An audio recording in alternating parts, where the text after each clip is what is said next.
We come to Greek islands like Kefalonia in the Ionian Sea, of course, for the amazing beaches. And discovering the true beauty of a place like this lies in exploring the hard-to-reach spots. And to do that, we rent a boat. Well, we reached the port here on Kefalonia, near Sami, and we've got our boat, the Olympic. Looks good. We're gonna have a fun day on the water. Let's do it. I highly recommend hiring a captain along with a boat because there's no better way to find the best and most remote beaches. This is Erikos. He and his wife Anna started hop-on Greece boat rentals so they could offer the opportunity to discover some real hidden gems.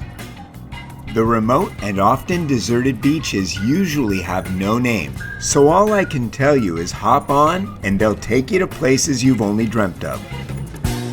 They offer two basic excursions, one heading north along the coast and then over to neighboring Ithaca, and one heading south. Our plan today was to head south along the eastern coast of the island. It's wild and rocky along this shore, but it's punctuated with gorgeous tree-lined coves where you can pull in, cool off, and lay out. The water here in these islands is one of the most unique shades of blue I've ever seen, and we couldn't wait to dive into it.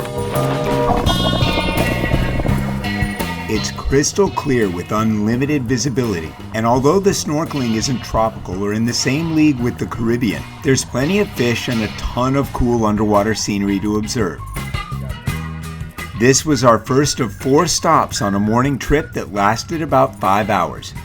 You might be able to find some of these places on your own, but then you'd miss the local tea. So it's a theory about the Ithaca and Kefalonia islands, which said that Odysseus Island, Odysseus Kingdom, was one of the most powerful kingdoms in ancient Greece, and Ithaca Island was a super tiny island. So for that reason, the theory says that Kefalonia and Ithaca was one island before some huge earthquakes, and makes sense to have so much power to be one of the best kingdoms in ancient Greece. So after some years, a big earthquake hits the two islands and separated to the two islands, Kefalonia and Ithaca.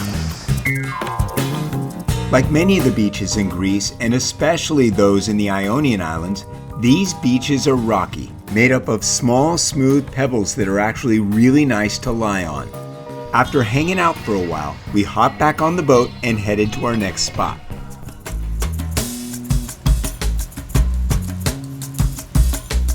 I asked to stop at this gorgeous cove to do a little snorkeling. There weren't many fish here, but the water was so clear and beautiful that I didn't care. You know, every snorkel experience is unique and very different, and the great thing about this snorkeling experience is the scenery down there below the water. It's just so incredibly blue, and the rocks are just beautiful formations, and there are fish, some really colorful ones, and it's a great snorkel.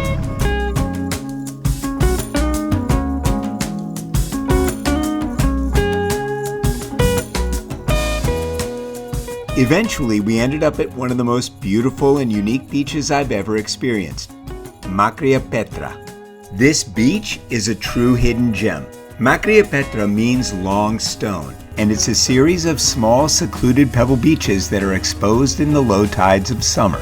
This off-the-grid beach is surrounded by goats and cattle wandering the vineyard-covered hills about 3.5 kilometers north of Poros, and is about as remote as you can get. No name in the Google, no easy to find it.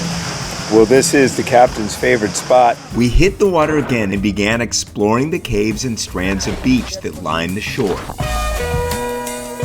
I had a blast crawling and exploring around in these caves, but my family was really just happy to lie down on the warm, wet pebbles and relax. Erikos told me that the rocks surrounding this beach are important to the locals. Erikos says that this area here is usually underwater during the winter, these rocks, and that they have all these natural bowls, and in May when the water evaporates, they come down here and they harvest the salt. Sea caves like the one here at Makria Petra are the best places to observe one of the most unique things you'll find in the Ionian Islands. I've explored several of these islands in the Ionian Sea, and one thing I've noticed is that the true unique blue that you find in this sea, you find in the caves. Just by the way the light is refracted, it gives it this deep electric blue that I've never seen anywhere else. It's absolutely stunning. We let Erikos know in the morning that at some point we'd like to find somewhere to stop for some food and iced coffee. So as we headed back north along the beautiful coast, he made one more stop at Koutsoupia beach, just south of Sami. Although it's got a rustic vibe and is also reached by boat, because of its proximity to Sami, it's pretty popular, which means there's food and, most importantly, delicious iced coffee. Well, we're at Koutsoupia beach now. This is the end of the trip. This is the last beach, and it's the busiest beach, most popular. You can see why. It's actually gorgeous. But you can get a iced coffee here to sort of wind out your day. It's pretty hot out, so it's nice to finish it off like this. This trip was so good that as we headed back towards Sami, we decided right then and there to book the other excursion for the following day.